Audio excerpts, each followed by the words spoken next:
Welcome, all pregnant families, midwives, or birth workers. This is Tracy Anderson Askew, your host for the Transform Your Birth podcast, changing your mind about birth one story at a time. Each week, we will be exploring a birth story through the lens of what birth can teach us.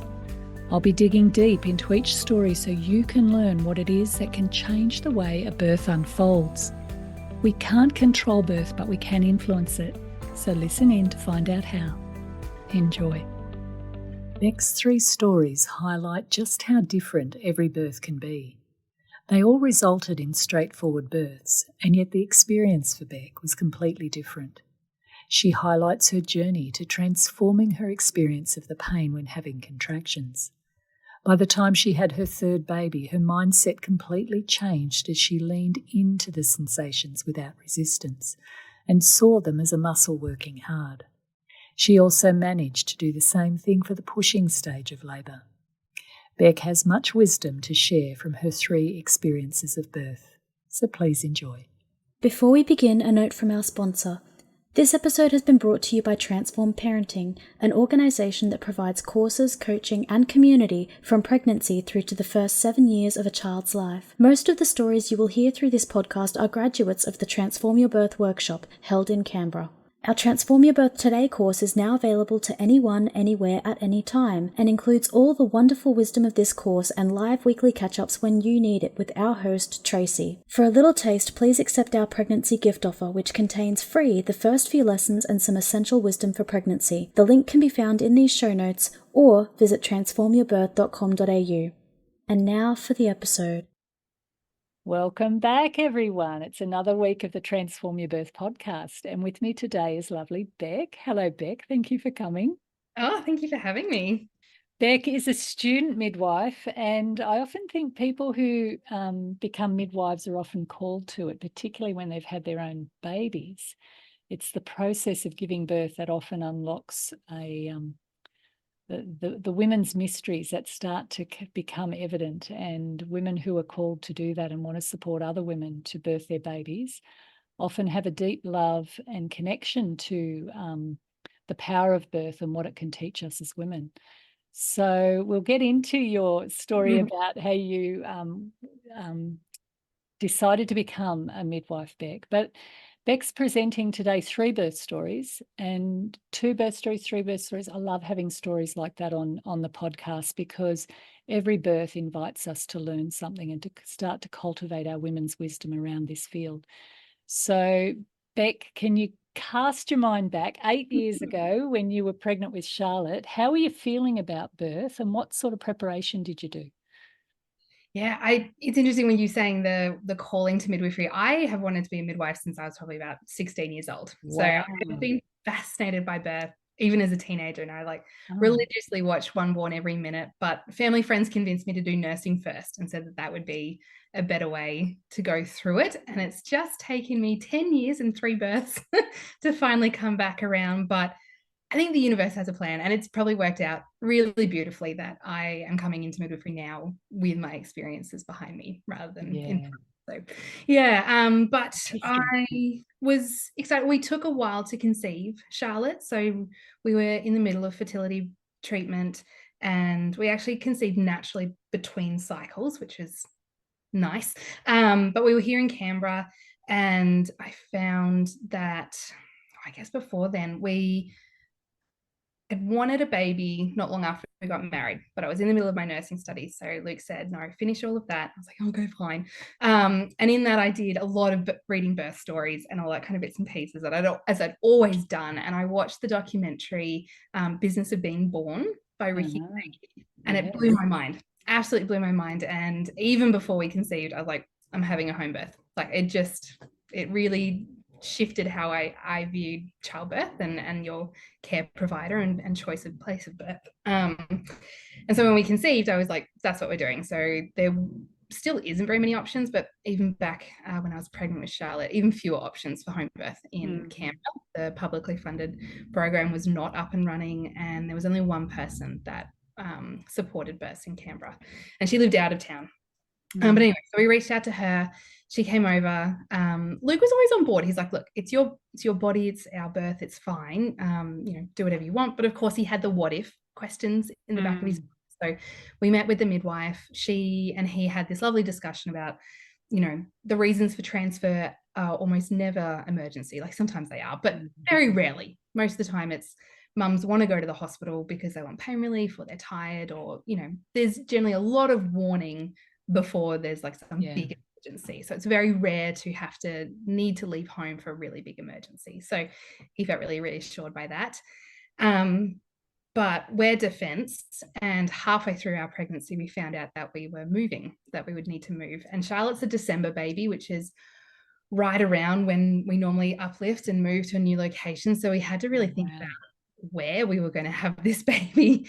And if like worst case scenario, we birthed at like almost 42 weeks, it would be the week before he needed to start work in Darwin, which is where we were having to go. Wow. So a really long way away. And like Darwin have a home birth program, but it's probably similar to the one here we have now. It's hard to get on, it's hard to stay on. And I didn't want to go from planning a home birth in Canberra to birthing in the hospital with no known provider up in Darwin. And so the decision was made to go to southeast Queensland. My family's in Toowoomba, and birth at my mum and dad's house. So that's what we did. Wow.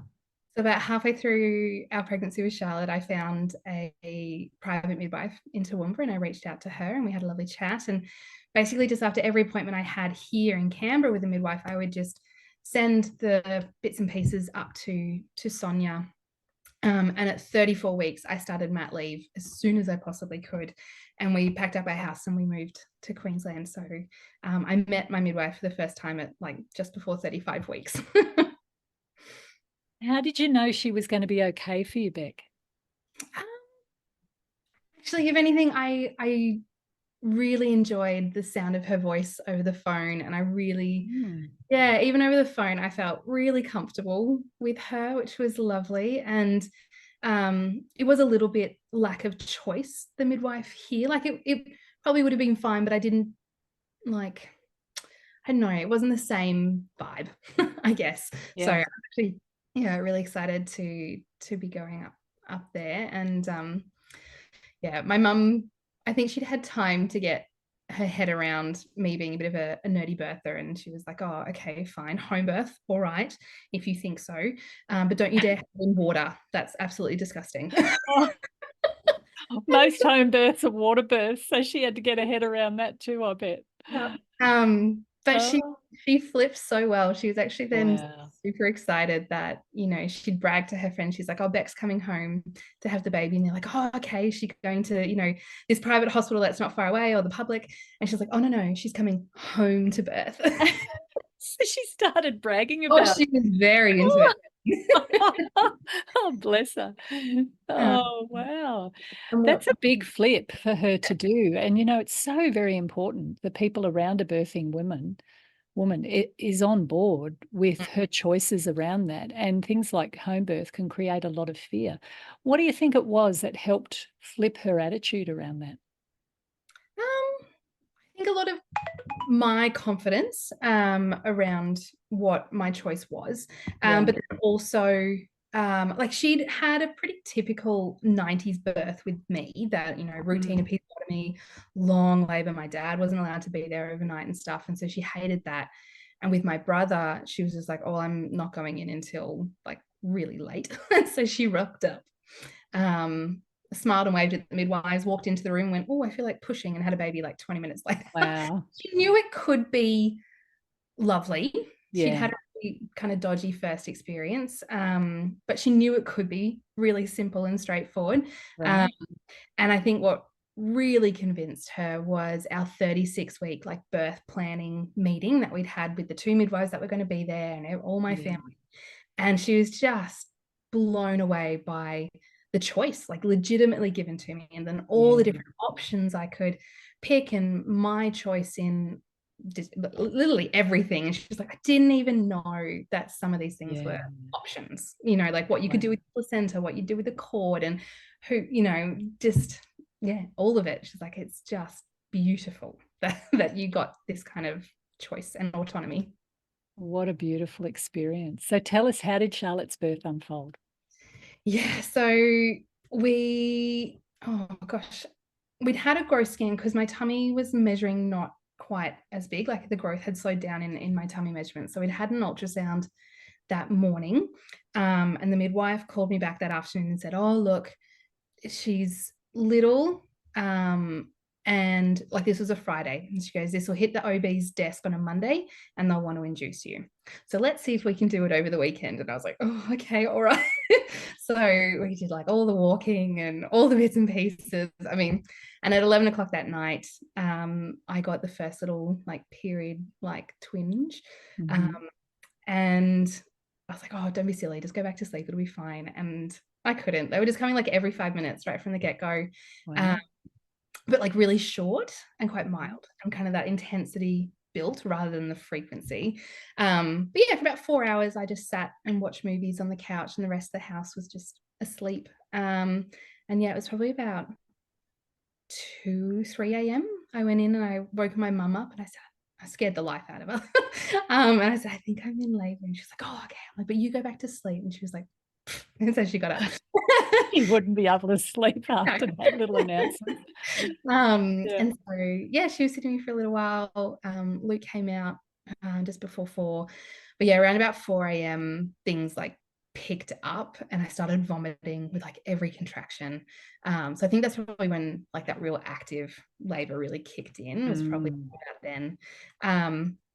And yeah, trying lots of different positions. I'd read Birth Skills by Juju Sundin. That's the one. Yeah. So I had a lot of that in my head of like the breathing techniques and like things to squeeze and that kind of stuff. But I was taking it very seriously. We had all this like meditation music on, and I was like, just be really calm. And all I kept saying over and over to myself as a bit of a mantra was just relax, relax, relax. Like every time that built, and as it left, I was like, well, let it do its work. Relax into that and let it stretch. But yeah, we were up and down, and eventually we were like, oh, we'll hop in the shower. But mum and dad's hot water system was on the fritz, of course, that day. And so it kept being like hot, cold, hot, cold. And I was like, oh. And around about 6 a.m., time's a bit of a blur, but I got to the point, I was in the shower, and I was like, stuff this. This is horrible. This mountain is too big. This is too hard. I am not strong enough to do this. I can't do this. I'm going to go to the hospital. I'm going to go get some drugs. And then just the thought of standing up and walking down the 2 steps that my mum and dad had in their house, getting in the car, having to do this in the car, getting to the hospital, getting in, I was like, oh, fuck it. It's just easy to do it here. So I just head back down and kept trying to keep going. We got out of the shower and we're in a different room. And I think it was just a position I'd adopted to try and slow everything down, but I was like really head down and bottom up in the air. And my mum walked in and apparently had said to Luke, why haven't you called the midwife? Like this is progressing really quickly.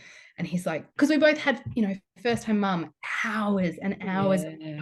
Don't worry about it. It'll be fine. And she's like, no, I really think you need to call the midwife. Lo and behold, the midwife was in Brisbane that night, so 2 hours away from where we were. So she had a 2-hour drive. So we probably should have called a bit earlier. But anyway, so we called and she's like, okay, I'm on my way. Yeah, 2-hour drive ahead of her. So we're just, time's a bit of a blur, but doing our thing. And I just wanted the birth pool. But mum had in her head that like the water birth, like you only got in the pool to birth. She hadn't really thought that that's where I would want to labor. So like it wasn't full or anything like that. And so I was just like, oh God. So I was just close. I was very much closed my eyes for most of it. Anyway, the midwives rocked up about 8:30.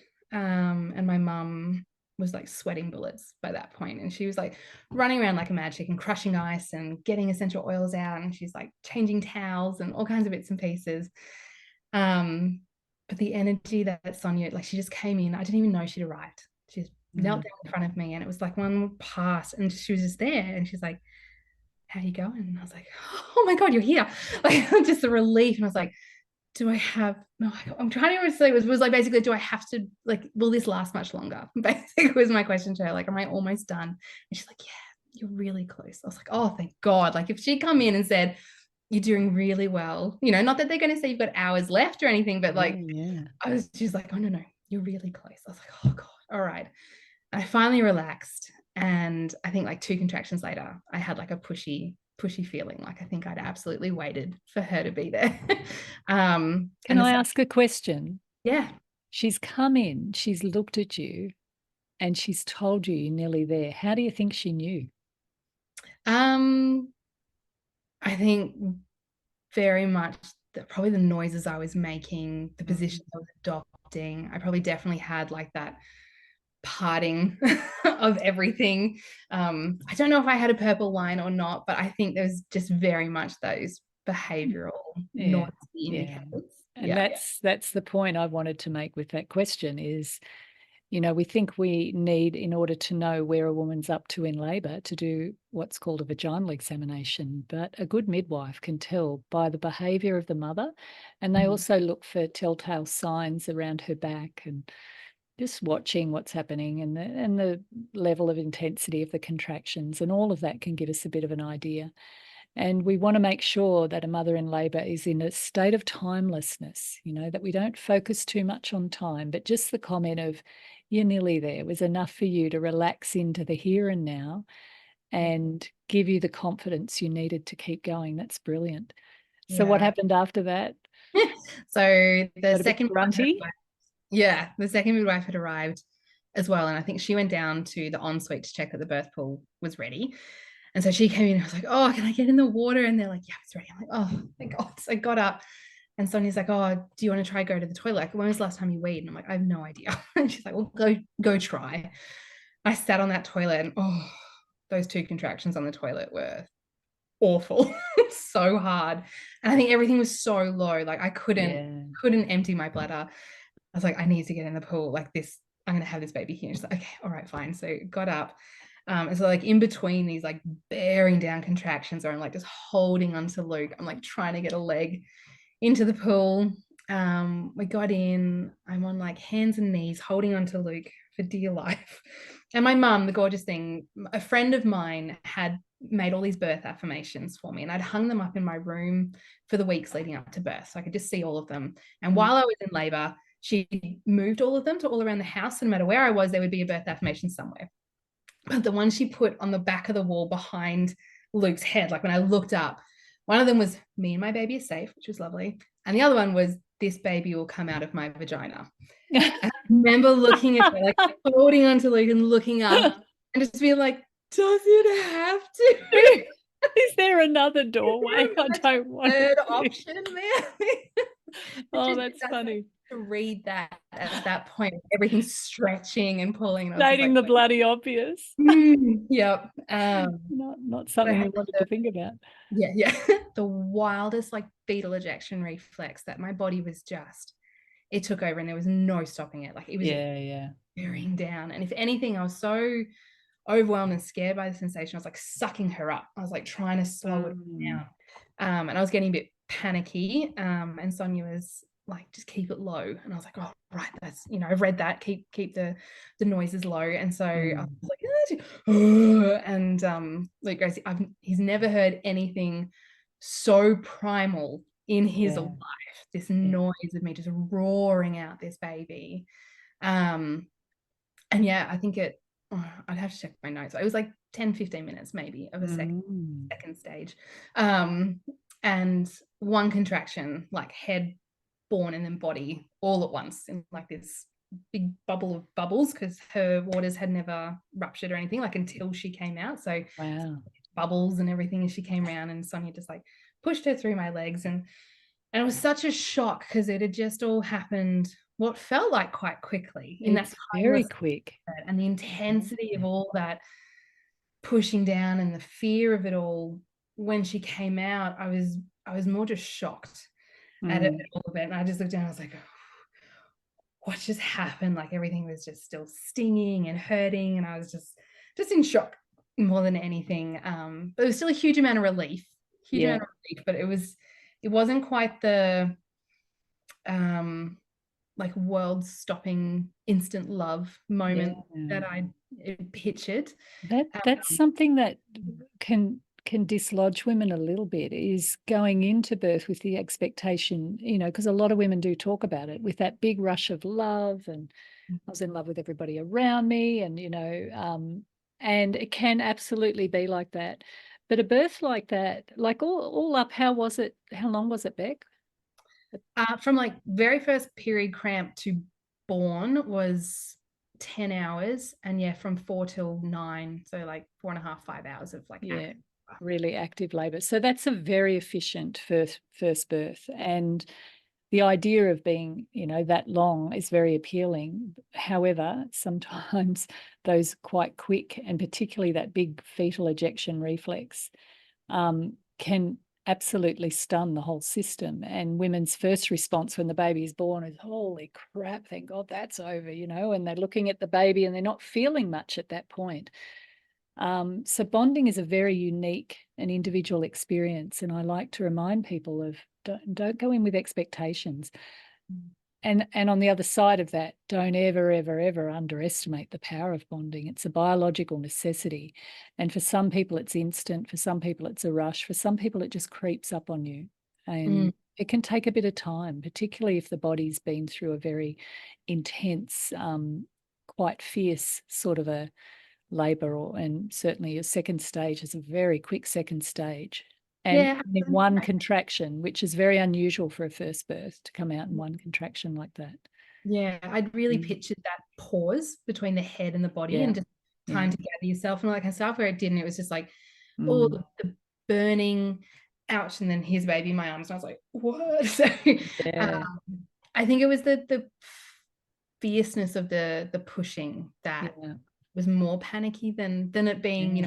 5 hours or something. But anyway, so So what's interesting, we don't, like, there's all these different forces at play in a woman's body. And I'll be really curious to know about your other two births in that second stage, because it's the pressure of the baby moving downward, which is what triggers, well, it's what pushes open the door, which is the cervical door, and it's what stimulates that ejection of the baby, or that reflex to eject the baby. And so the more pressure from the baby, and the more, the more they're pushing, the more intense for the mother. And it sounds like that's what you had. And my first birth was very similar too, in the sense that I got him out in one contraction, and my second one was just so much slower and gentler than the first. So it's one of those mysterious things that is not just about the mother's body, it's also about the pressures and the mechanisms that the baby's doing to force open the door and to come into the world.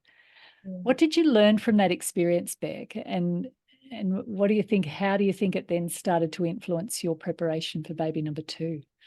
yeah, so I think, like, I did a bit of reflection on it. I think I'd learnt to, and it's built over the years, but like that seed of I can trust my intuition was planted. I wouldn't say that it really came to the fore, but it was certainly planted in that. And this ridiculous grit and determination. Just, yeah, a bit. I became a lot more stubborn. I've always been very much the people pleaser, the person who just doesn't want to make any waves, and it's like, it's fine, whatever you need, I'll do. To that undid a lot of it. That, like, I became stubborn with a bit of grit and determination. And I would call, I want to do this, and I'm going to do it. So get out of my way. yeah, That's called the mother beast. Well, yeah. she evolves in where every woman has their own version of the mother beast, but it's that if I can birth this baby, I can bloody raise the damn thing too, and get out of my way. And if you come anywhere near my baby, I'll rip your head off. 100%. And that came through because, like, the postpartum with Charlotte was tricky, and breastfeeding was really hard. And I look back now and I'm like, good golly, you could have given yourself a bit of a break there, but I was determined. I'm hell or high water, I was going to breastfeed this baby. And so, yeah, pushed through probably some slightly ridiculous nipple trauma, but we got there. We got there in the end. I ended up feeding her for 3 years, which is lovely. There you go. But yeah, I didn't I think I would have said that my first birth, I was like, oh, well, it was a home birth. It was water. It was beautiful. It was amazing. And I had a bit of a bleed at home, but it was so beautifully, calmly managed. Like, because that was my first birth experience. Like I needed just an in-out catheter to empty that bladder that I hadn't been able to do before she was born. Yeah. It was really quickly resolved, the bleeding. I didn't need any injection to help the placenta. Like I did that all physiologically.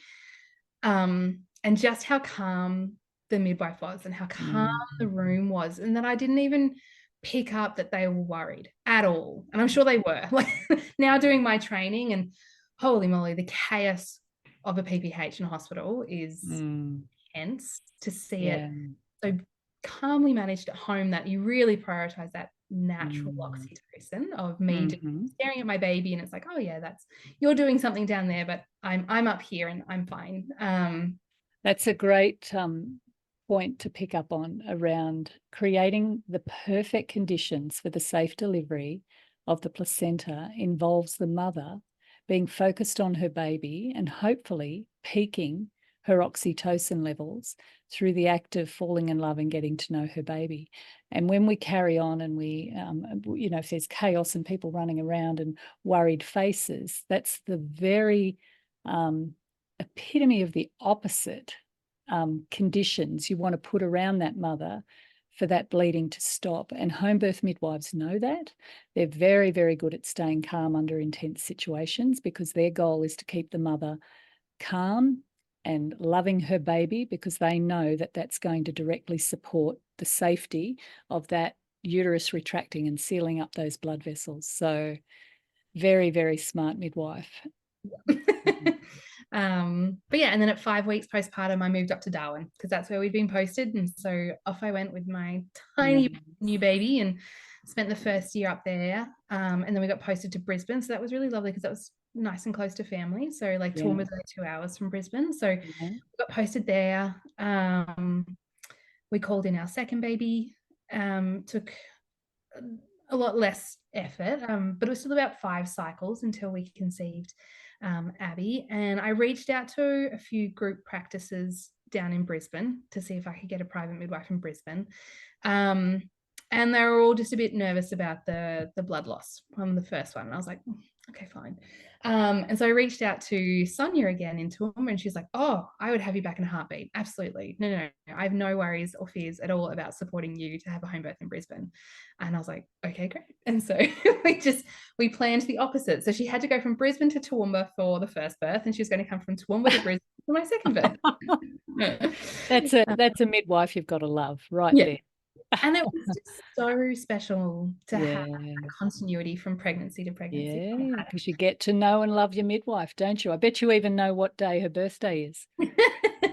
Hey, you do. You fall in love with your midwife. I know the birthdays of 2 out of 3 of my midwives, and I always think of them because they become very strongly implanted in your heart, because they've held space for you to go through that rite of passage. So yeah, that's beautiful. Almost become like an auntie. Like they're just yeah, they do. Yeah. So yeah, we went along with that pregnancy, and everything was going really well. I continued to measure really quite small right from the first time that you do a measure. But her 20-week ultrasound had shown she was perfectly average. And then getting closer towards the end of pregnancy, I was measuring like a good 4 or 5 centimeters smaller than like what I should have.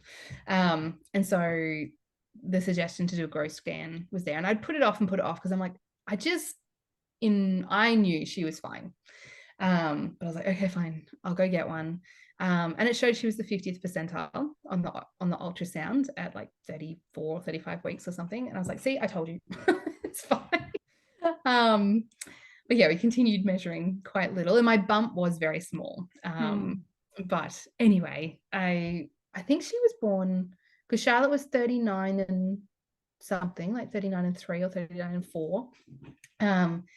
And Abby was one of those really rare ones that was bang on her due date. And so at 40 weeks, yeah, I woke up. Mum said that she picked up that there was something different. They'd just come down to visit for the weekend. They basically visited like every weekend just in case. But they were down for the weekend, and she thought she could see a shift that morning. I didn't feel particularly different, but we went grocery shopping and made sure everything was kind of ready. And then I had been breastfeeding Charlotte through that pregnancy as well. She was basically just dry nursing, but I was putting her down for a nap, and so I was feeding her to sleep for her nap, and got like this cramp in my hip, and I was like, oh, that's annoying. So I was like trying to move, and it happened again 5 minutes later, and I was like, oh, wait. Nothing like a bit of breastfeeding and nipple stimulation to start a labour. That was very kind of her. Totally. I mean, she fed the whole time, but yeah, so this particular time, and then it didn't resolve with rolling over or moving positions, and then it was 7 minutes and 10 minutes and then back to 5 minutes, and I was like, oh no, I think there's something here. This is feeling a little bit familiar. Dad was watching something on TV, and Mum had gone down for a nap, and so I was like, well, I won't wake anyone. I'll just see how I go. Despite Sonia saying how fast my first birth had gone for a first-time mum, she's like, don't you dare wait in calling me. Like, as soon as you think you're in labor, you let me know. And I was like, okay, fine. But I waited about an hour. That I was like, no, I think this is getting, like, it's inconsistent now, but I think it is something. So I gave her a call. She goes, all right, well, look, I'll fill up my car and I'll do some bits and pieces and I'll start making my way down. I was like, okay, cool. And I called our birth photographer, and said kind of similar things. And she said, all right, well, I'll be there about 5. And I was like, okay. Actually, Lucas had gone off to go play a board game. So he's a really big like board game geek. And so he really wanted to play a board game that afternoon with this thing that was set up. And I was like, no, you go. It's fine. You're 10 minutes down the road. If anything happens, I'll just call you, come home. So, okay. So off he trots to go play his games. And yeah, at about 5 o'clock that afternoon, I was like, pinchy and 5 minutes apart, and I was like, we're not imminent to birth, but I want you to come home. I think like I need you back here. And so he's like, okay, no worries. So he came back and he started like prepping the birth pool. Mum and I were like making a little snack platter for all the midwives that were going to show up, and my daughter was super excited. We got these gorgeous little photos of her like helping her daddy like blow up the birth pool and getting the hose out, and she was all very excited at what was happening. And Sonia arrived about 6-ish in the evening, and she did like the quick check, like a bit of blood pressure and Doppler and stuff, and then I was like, oh, do you reckon I could get in the birth pool? And she's like, yeah, no worries. And I was like, okay. So I got in, and like the next contraction when I got in, I was like, oh, that had a lot more purpose. Like that hurt a bit more. It leveled up again.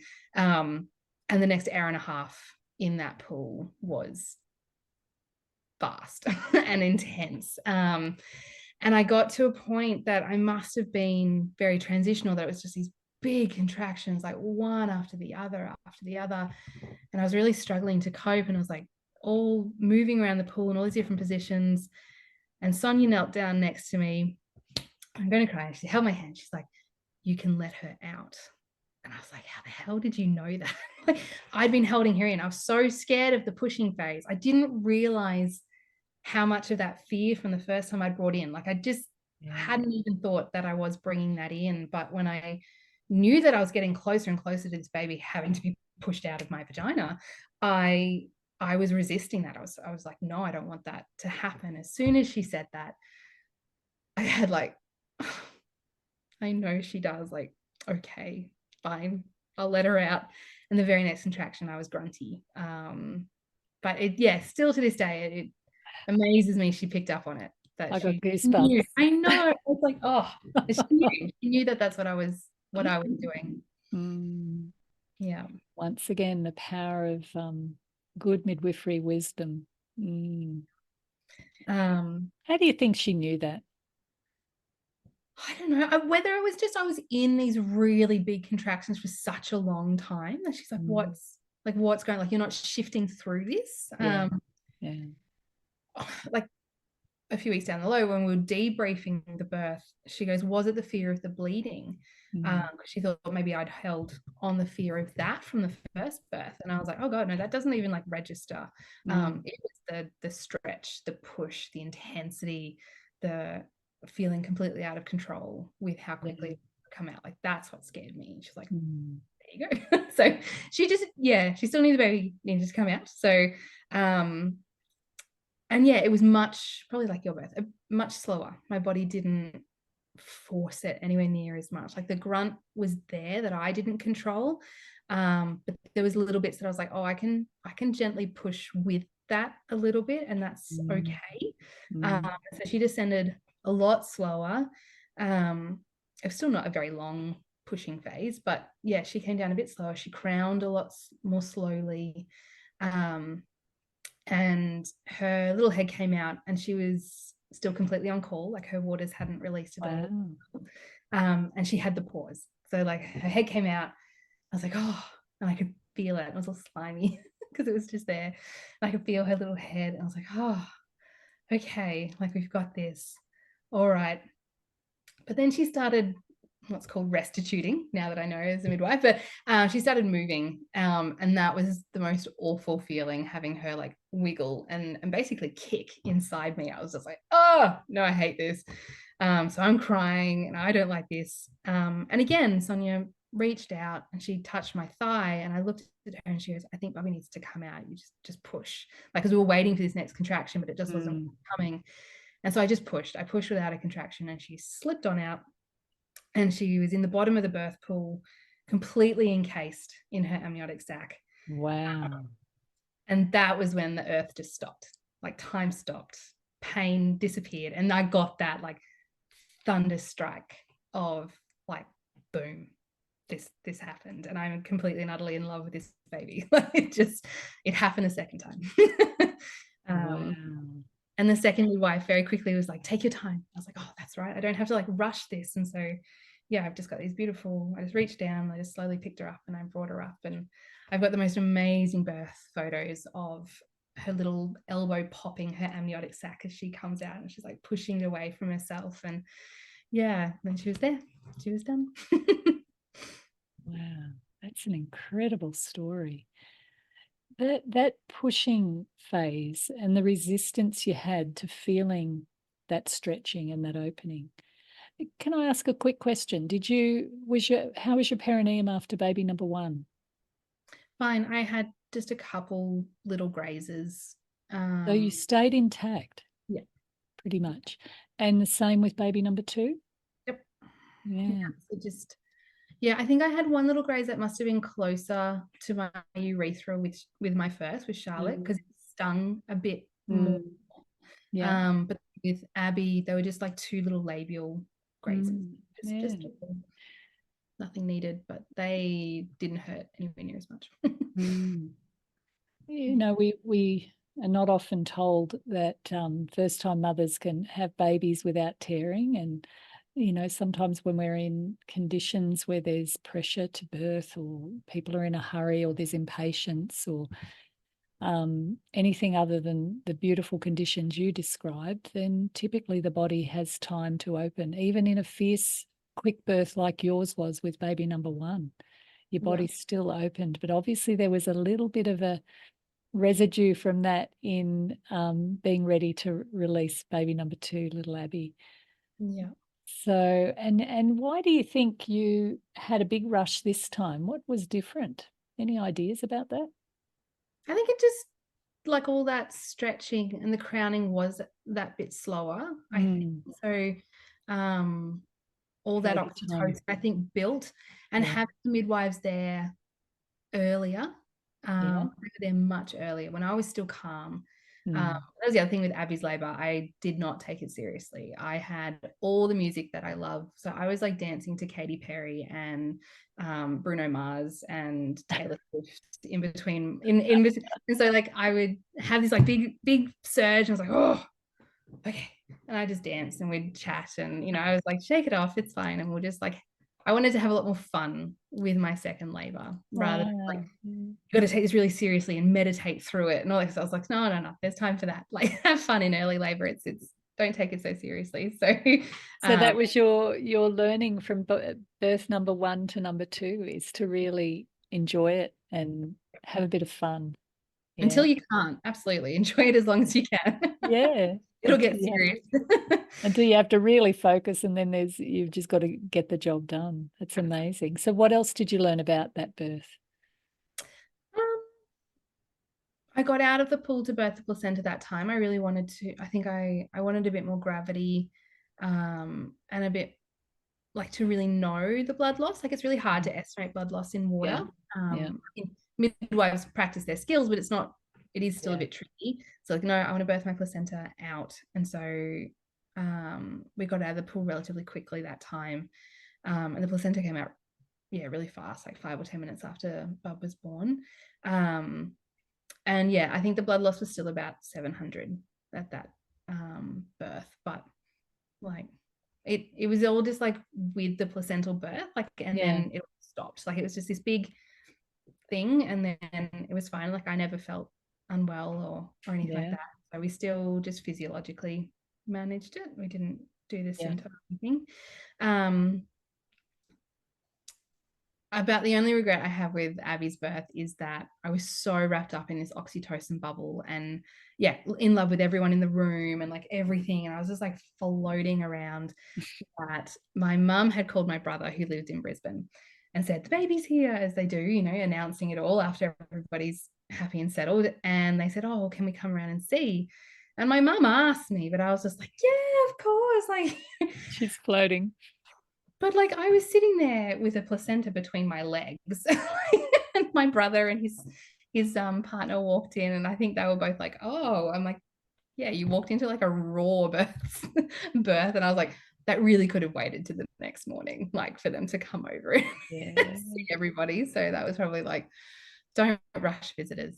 Don't rush visitors. They're not required in the good advice. There's a bubble, we like to give new mothers a good 2 hours to settle in and to get that baby on the breast, and it's a really precious time. So when a baby's born, you don't want to go rushing off to text people or let people know. Be in the bubble. Be in this moment of awe and wonder, and look at every little detail of that baby, from their earlobes to the shape of their eyebrows to the eye color. Like, they're fascinating little creatures, and you just can't imagine how perfect a little being can be. So that's really good advice. Well, tell us now, Beck, about baby number 3. The pregnancy was just hard.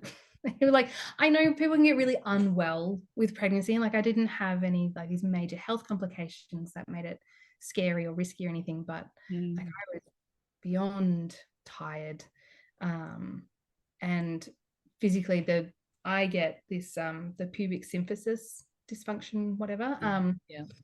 And it started really late in Charlotte's pregnancy. It started about halfway through with Abby's pregnancy. And with my last pregnancy, I basically peed on a stick and my pelvis was on fire.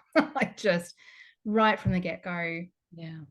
Daily life hurt, which really takes the fun out of everything. And so any amount of moving, walking, sitting, so like it just always constantly hurt. So I didn't come around to being very excited until about 36 weeks, where I'm like, I can finally see the end of the tunnel. Like we're almost there. We are almost at the end of this pregnancy, and it will be done very soon. And whatever shifted, and I just also got really excited that I'm gonna birth again. I remember that I really liked birth. And so how did it unfold? So mum and dad had come down, because I thought she was going to come earlier. She was a much longer baby that took up a lot more space, or it felt like, and I had this big bump this time. I was like, oh, for sure she'll come earlier. And so I was really worried with the border closures between Queensland and New South Wales and stuff that mum and dad wouldn't make it. And so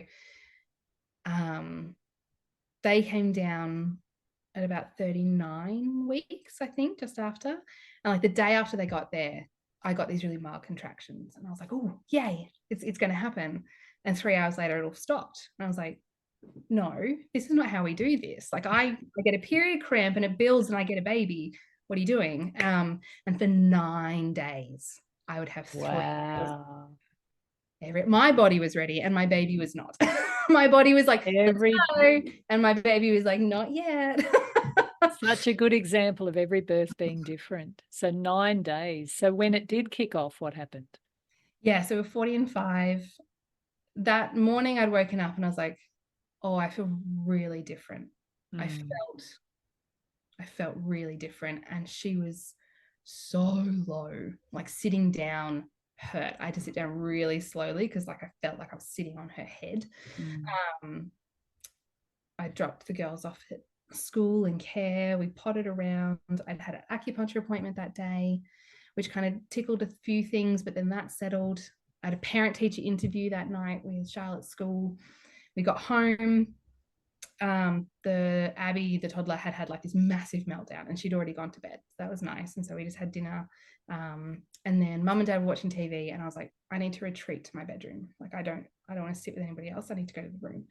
And so I just sat in our bedroom and Luke came in and we just had this lovely long conversation about kids and life and what have you. And at about 8:30, I got a really pinchy cramp. I was like, oh, that feels a bit more familiar. That feels like there's some purpose to that. Like, oh, okay. And about 5 minutes later, I got another one.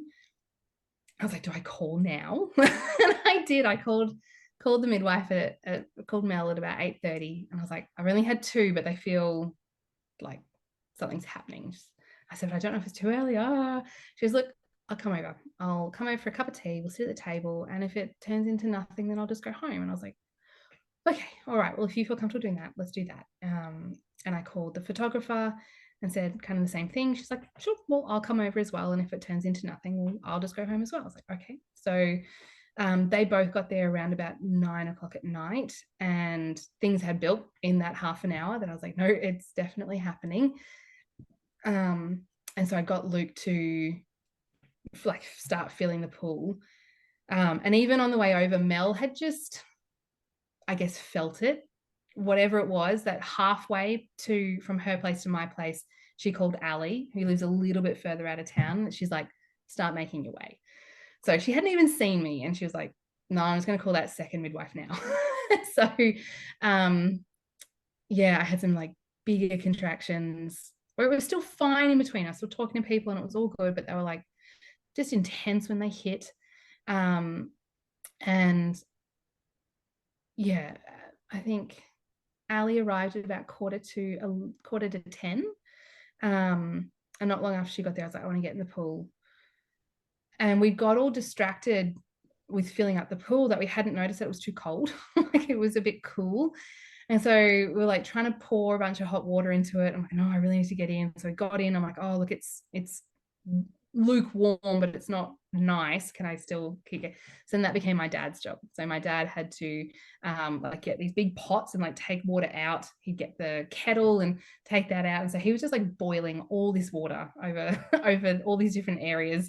And he would come and he would pour it in, which was good. It gave him a job, which kept him focused. And it was, I'd listened to a birth meditation leading up to try and relax and try and bring on labor. And it talked about reframing or thinking of the contractions as just sensations.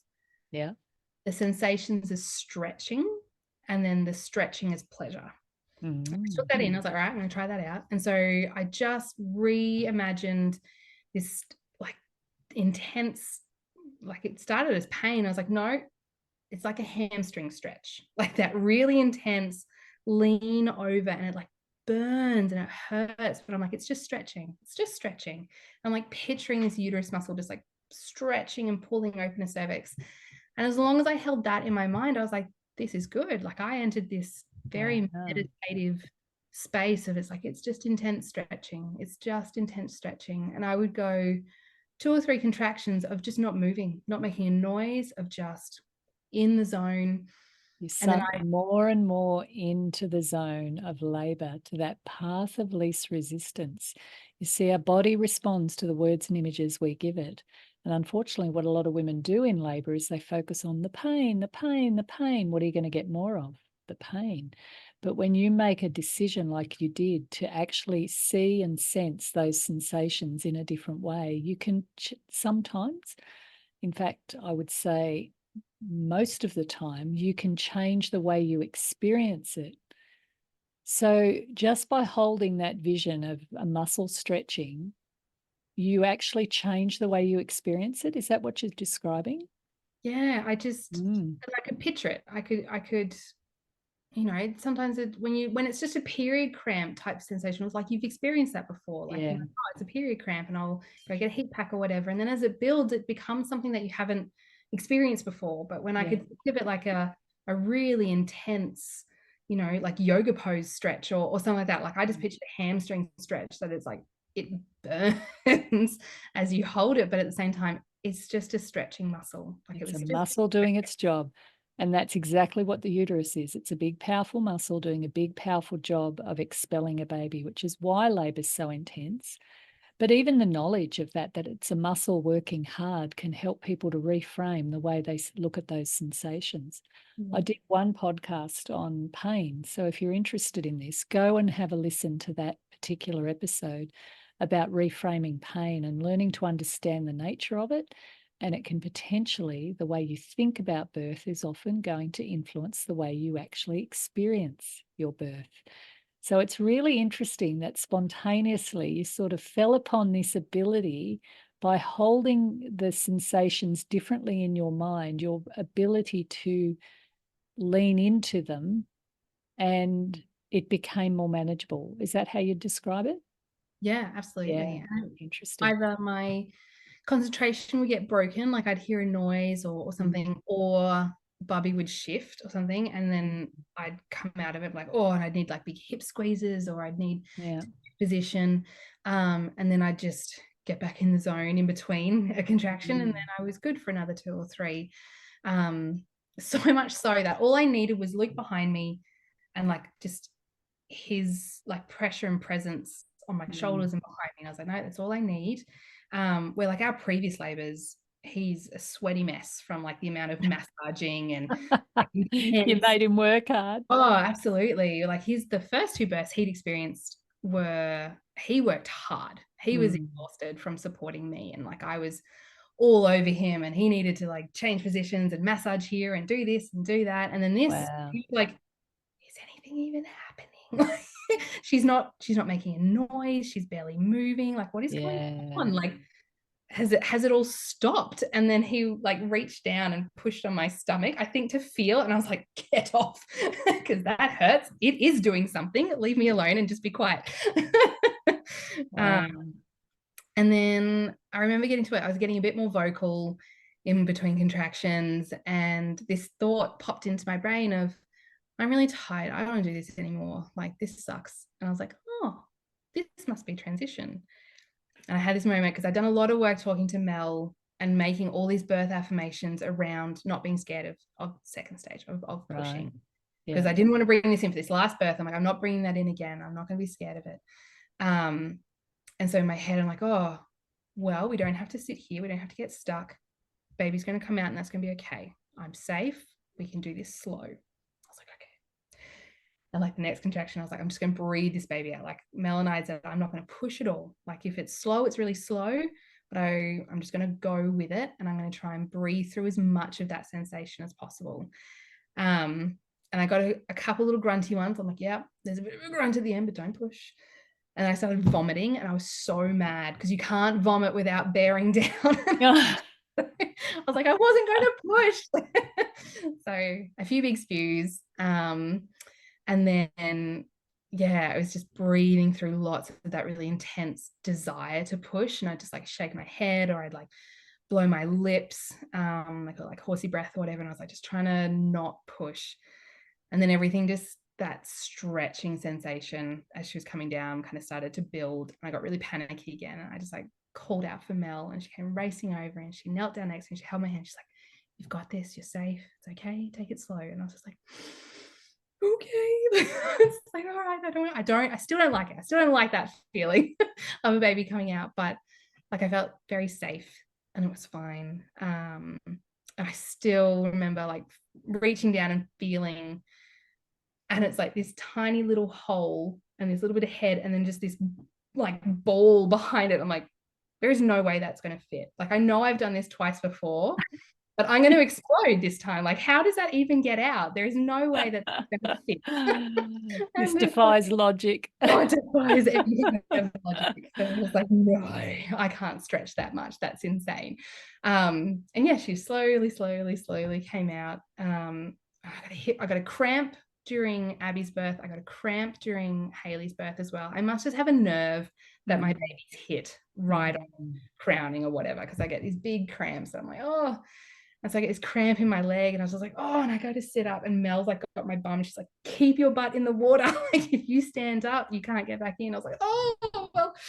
And so I'm like trying to get this cramp to stop. And so I'm just like, just get her out. Like, her head was born. She's like, you've got her back. And I was like, okay. And yeah, big surge. And I kind of like lean back, kind of like one leg out and on one foot or something. And Mel's kind of just like, she's like, you've got her. I'm like, I've got her. And I like pull her around. And Abby had her little cord like wrapped like a scarf around her. And she got a bit tangled as I brought her up. And so with Haley, or this baby, I wanted to try and like unwrap them under the water if I could. But I was all too blissed out on oxytocin to know what the hell I was doing. So I was like, oh, I need help. So Mel was like unwrapping his baby under, and I bring her up, and I was like, oh, it's done. Like, thank God, that's finished. And Charlotte watched the whole thing. She sat in the wow. mum and dad the entire time, and she was just like, watched the whole thing. And then my dad went and got Abby, the toddler, up. And so she came out just after Bubby kind of started crying, and she was like, oh, this little puffy, like sleepy face, and she was like, oh, it's a baby. It's like, yeah, it's a baby. Wow, what a gift to give your other daughters to be in that space. What a family occasion. That's they're just stunning stories, Beck, and home births often are, you know, assuming everything's straightforward and not complex. When you give birth at home, you're creating the perfect conditions for birth to unfold in an undisturbed way, maximizing those hormonal cocktails and creating the right conditions for the mother to stay in the zone, not having to move into hospital. There, you know, it can be a wonderful, wonderful experience. And then adding in family as part of that experience is so very precious. Beck, what sort of advice would you give a pregnant woman about birth, preparing for birth? I mean, it's hard because the research and the stats may have played a little part in swinging me, I think, but like, it wasn't about logic. Like, place of birth, choosing your place of birth has a huge impact on outcomes. Yeah. Like, don't dismiss the idea of home, I guess, if it's something that you're interested in, even as a first time mum. Like, I know if I'd been in hospital, even with a straightforward bits and pieces, like, I would have absolutely have asked for pain medication with that first birth. It was only because I was at home, I had no option but to get through it, that I just dug in deeper and was like, okay, fine. Like, I just have to keep going. And it sucks that only, I think the stats are like 10% of women can access continuity of midwifery care in Australia. Yeah. But gosh, like, if you can, I always say people spend a lot of money on their wedding, and it's one day, you know, and they don't kind of really balk at the tens of thousands of dollars they might spend.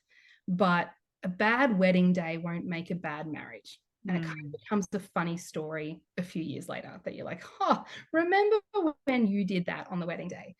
But investing in your birth day is so worth it, because it seems like it's a lot of money, but at the same time, that birth will stick with you for forever, and it will impact your parenting. You know, a bad wedding won't necessarily impact your marriage, but a scary birth does. And so, like, it's so worth it. It's so worth finding the money to do it. How do you think your birth experiences and having to dig deep, not having, no, I don't even want to say that about pain relief, but like in a home birth, you don't typically ask for pain relief because you don't have it. So how do you think that experience set you up in parenting? I don't know.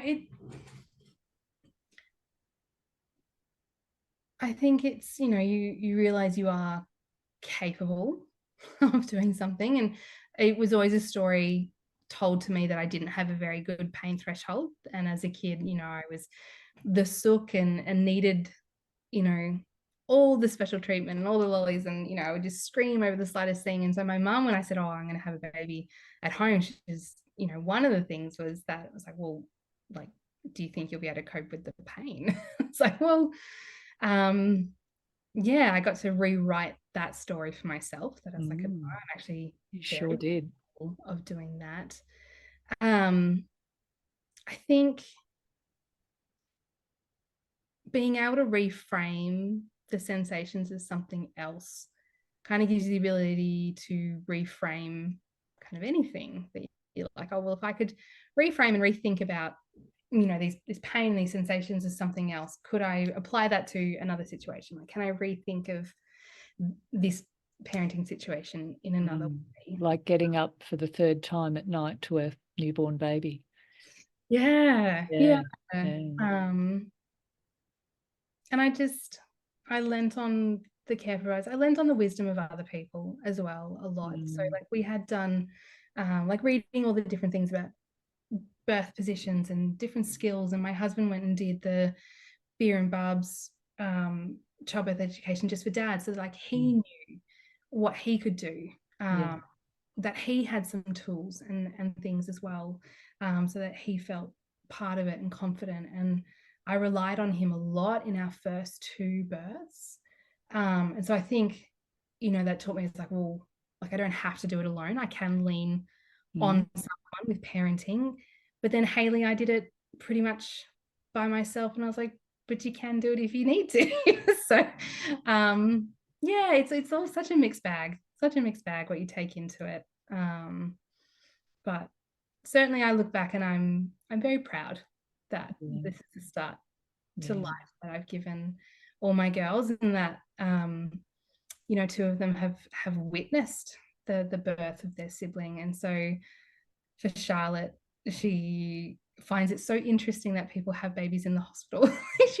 Home birth is just the norm for her. She's like, oh, people don't have them at home. Like, no, it's like a tiny percentage that that have babies at home. She's like, oh, I'll have my babies at home. And I'm like, okay, if you want to, darling. Like, interesting. Oh, Beck, thank you.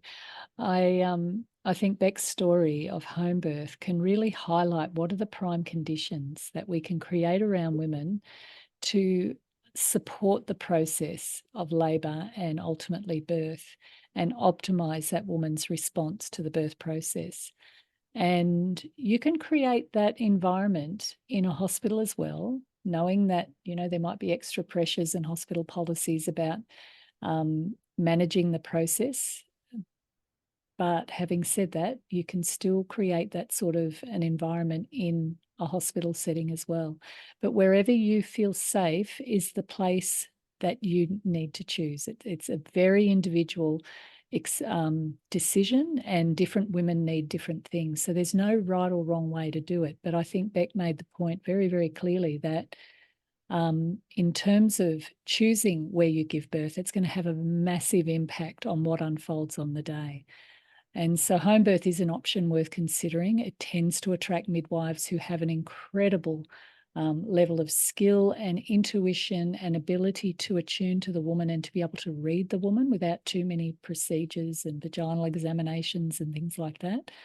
And so these are sort of options for you all to think about in terms of how you want to be supported welcoming your baby into the world. So Beck, thank you so much for sharing your beautiful stories. And it can be very confidence creating for women to understand just how birth can unfold, what it can elicit inside of us, what we can discover about ourselves as we transition from the woman into the mother, and how that also sets us up for parenting. So thank you so much, everybody, for listening, and we'll have some more wonderful stuff for you next week. So tune in. And if you can, rate and review this podcast because it supports us to get this really wonderful work to other people as well and to shift the culture of birth from fear into one of confidence. Thanks for listening. Bye for now. We hope you enjoyed this episode. Please subscribe and share this podcast. This episode has been brought to you by Transform Parenting, an organisation that provides courses, coaching and community from pregnancy through to the first 7 years of a child's life. It is a place where you can learn, get support and grow into your role as a parent. Why not take advantage of a special gift for all pregnant women at transformyourbirth.com.au. Or if you have children, we have a gift for parents also.